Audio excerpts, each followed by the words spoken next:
And the first thing we're going to mess with here is the sandblaster. Hopefully this finer sand will make this thing work. All right, so we got all the old media out of the tank. We're going to try the finer sand in the red bag.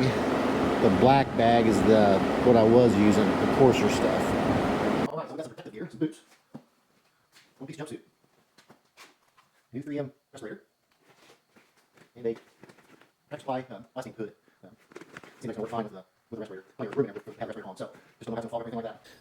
This is where I'm going to sandblast. Hopefully this works. Alrighty, I'm all geared up. Alright, well that doesn't look too bad for the first go round here. Alrighty, I'm going to give this thing one more trial run here. I'm going to go out and do the rear axle here for the LJ. Alrighty, it looks like I'm in the sandblasting business.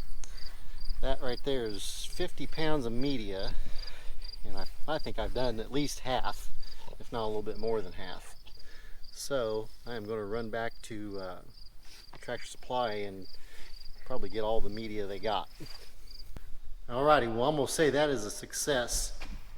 For about $30 worth of media and a couple hours worth of time and some time setting up that blaster, yeah, I'm going to have to say that was well worth it.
Alrighty, well this axle is ready to be sandblasted. Got the bushings out of it, both sides. Got the vent plugged off. Got rags in the axle tubes.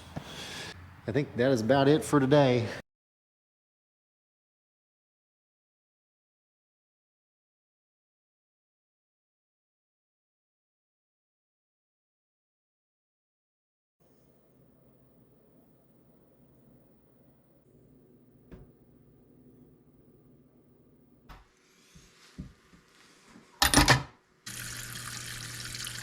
Alrighty, well it is dry out, so I guess I'll get all my gear rounded up and get that axle back there.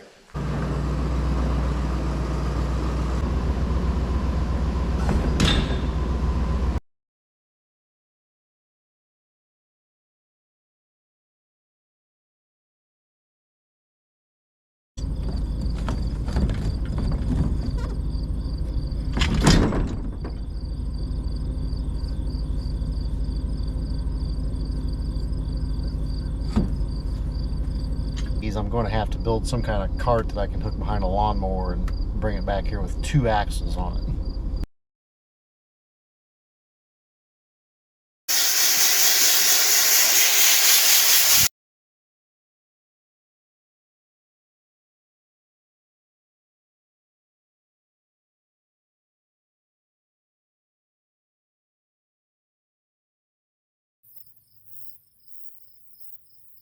Alrighty, well that is 4 of 5 major components.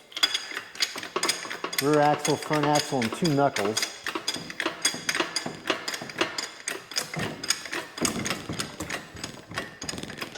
I'm not sure what to think because it seemed like I used more sand this time than I did last time. But it was, yeah, I just don't know because it,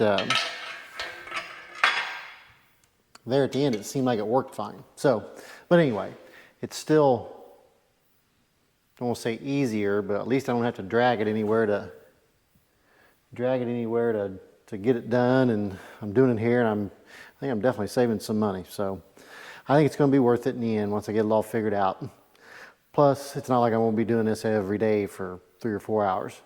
It's just going to be 3 or 4 times a year hopefully doing a deep Jeep frame and axles and knuckles, and that'd be about it. Got the knuckles, backing plates done. Probably what's going to happen is these axles are probably going to go into another Jeep. They come out of the red LJ, but I am going to build these axles with 410 gears and ARB air lockers, and then they're going to go into another Jeep.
All right, so I've decided to try and do this rear end on an engine stand.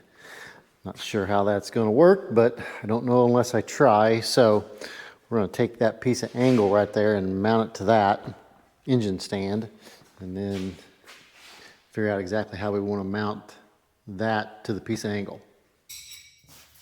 Kind of like everything else, I'm not 100% sure how this is going to work.